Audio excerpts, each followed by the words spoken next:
नमस्कार दोस्तों, धार्मिक चमत्कार में आप सभी का स्वागत है। आखिर क्यों माता सीता ने गाय, नदी, पंडित व कौए को श्राप दिया था? आइए जानते हैं। भगवान श्री राम और उनके भाई लक्ष्मण और पत्नी सीता के साथ वनवास जाने की बात सभी जानते हैं। इस बात से अयोध्यावासी भी बहुत दुखी थे। राजा दशरथ राम और लक्ष्मण के वियोग के दर्द को भी झेल नहीं सके और उनकी मृत्यु हो गई। पिता के निधन की खबर सुनकर भगवान राम और उनके छोटे भाई लक्ष्मण जी और सीता जी को गहरी ठेस पहुंची। दोनों भाइयों ने जंगल में ही पिंडदान करने का फैसला लिया। पिंडदान के लिए दोनों भाई जंगल में ही आवश्यक सामग्री एकत्रित करने के उद्देश्य से निकल गए। एक और पिंडदान का समय निकलता जा रहा था। ऐसे में माता सीता ने अपने पिता समान ससुर दशरथ का पिंडदान उसी समय भगवान राम और लक्ष्मण के बिना करने का फैसला लिया। माता सीता ने पूरे विधि विधान के साथ पिंडदान किया।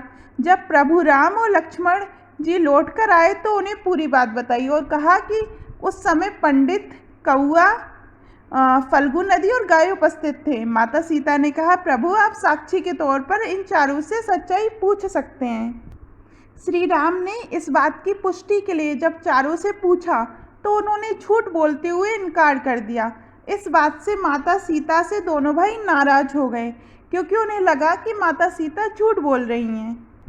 तब स्वयं राजा दशरथ ने स्वयं राम के सामने आकर यह बोला कि माता सीता ने विधि विधान के साथ उन्हें पिंडदान किया है।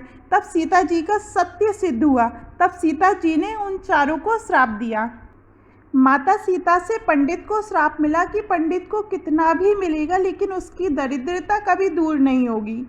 कौए को कहा कि उसका अकेले खाने से कभी पेट नहीं भरेगा और आकस्मिक मृत्यु होगी। फल्गु नदी को श्राप मिला कि पानी गिरने के बावजूद ऊपर से हमेशा सूखी ही रहेगी और नदी के ऊपर पानी का बहाव कभी नहीं होगा। माता सीता ने गाय को श्राप दिया कि घर में पूजा होने के बाद भी गाय को हमेशा झूठन खाना पड़ेगा। रामायण में भी इस कथा का जिक्र मिलता है। बोलिए जय सिया राम।